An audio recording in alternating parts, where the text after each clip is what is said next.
Hi guys, it's Ric Marks here. Today I'm having a discussion around consistency and how and what that looks like and how you can improve consistency across the board. I find that the biggest issue that we find is we generally look at the poor consistency. They're consistently late, consistently handing in subpar work. They're consistently dropping the ball. They're consistently missing the deadlines. We don't actually generally spin the dial and consistently look at how good somebody generally is or where the shining highlights are. And that becomes a huge cultural shift in many teams, in many companies, and then I've experienced it myself. I'm quite often a big believer in recognition of staff. As a team lead myself and within the tiers of management, I am very much a promoter of not just myself, but creating that culture within my team to nominate people, to call out good work, to call out going above and beyond, because that creates a healthy environment where I don't feel like I'm giving up time. I don't feel like I am being, bent over backwards. And that's where it's important to ensure that we get consistency now. And when we're consistently nominating our team members and we're doing that one a week, one a fortnight, even an unmonetized value, even if it's an email to the team and going, hey, I just wanted to call out so-and-so did a really good job with this project or whatever. Just wanted to, give them a pat on the back. Good work. That in itself can create the feeling of appreciation in people, and that for a lot is lacking in a lot of companies and in a lot of teams, and that sometimes is enough to give people a boost and help them then to feel like they want to do more, they want to give more, they want to do extra because they've been appreciated. So I guess when you look at consistency, we notice, the negatives when we highlight the negatives. And within the team, the more that you promote positive appreciation and you do that consistently, now you're actually boosting the benchmark overall, and you're making it so that everyone in the team actually wants to do better. Everyone wants to do more because they feel the appreciation. It's important also with performance managing. Now, that's not necessarily in the negative, you're falling behind and I'm having to manage your performance. We as managers, as team leads, need to regularly meet and help our staff to continue to put a carrot before them. And I've been part of a number of teams and a number of companies where it falls by the wayside, and it does hugely impact people's motivation and drive when they don't actually have a better end goal. So people end up in a position where they're just showing up to work. They're just doing the motions and they're not actually feeling like they've got buy-in.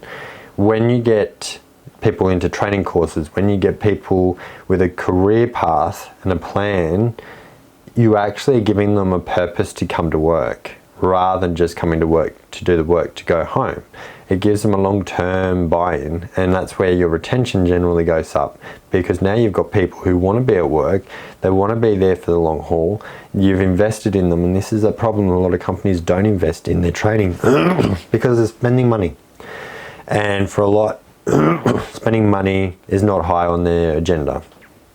Rather than looking at it as a return on the investment, and it's an investment into your staff, where the more you put into them and you give them a future, so you don't just send them on a training course, because that's, the biggest pitfall. Most companies just pay for you to go and do a training course, and there's no purpose behind it other than upskilling their staff. Problem becomes, now you've got a vendor certification, but no future with this company. They haven't told you that they want to keep you.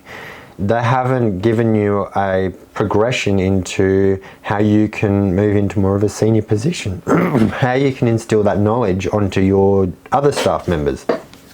And those are those core elements that then what happens is they've increased your value as a staff member and as a tech, as a whoever, as a person. They've sent you on this course. You're worth more now as an individual to the marketplace because you've now got a certificate, a qualification, whatever. But the company itself hasn't gone. Now that you've got that, we want to look at growing your footprint. We want to get you to move into this position. We want to move this and we want to do that. And this is what we want to do now that you're qualified or skilled in that position. So what happens? As I've said in a number of other videos, and it's my mantra, you got your money, everyone gets paid a salary, and you got your something else. And when that something else disappears, money is just money. And we all need money to pay our bills and stuff. But this becomes focused once we lose our enjoyment for a job, our community at work, whatever that X factor, that other thing that we go to that position, that job for. And we now look at the money and we go, is that really a good money for my efforts and my time when I don't actually feel like I want to be there? And I feel that then becomes like tug of war. Now that you've had an investment into you as an individual and you're now worth more money to the marketplace, you start looking at jobs and you start to look at positions, you look at ads and you go, wow, I could be paid $20,000 a year more if I go and do that job for that company. And nothing's holding me here anymore. So that's when, like, I guess that inner voice starts to go, well, why are you staying here? Why are you working for this company? And then the problem is it's sort of like a downhill spiral from that point, because as then you start to ask more questions. Why am I here? And then you start to see problems. You start to see more where it's like, yeah, and there's such a negative force here, and the management don't want me here. And you start to find all these cracks that have been there all along, but because you had that something else, you didn't look at it. And what happens then is, yes, you become disheartened, and you do start to think maybe life would be better elsewhere. Now, meanwhile, on the backside, the company is not aware of this. All that they then see is you resign. And then they go, see, this is why we don't invest in our staff. We don't pay for training, we don't do that. Now, who was responsible for that career path? Who was responsible for creating that future plan on what you're going to do with the knowledge now that you've done that course? Your direct manager, your direct team lead, whoever.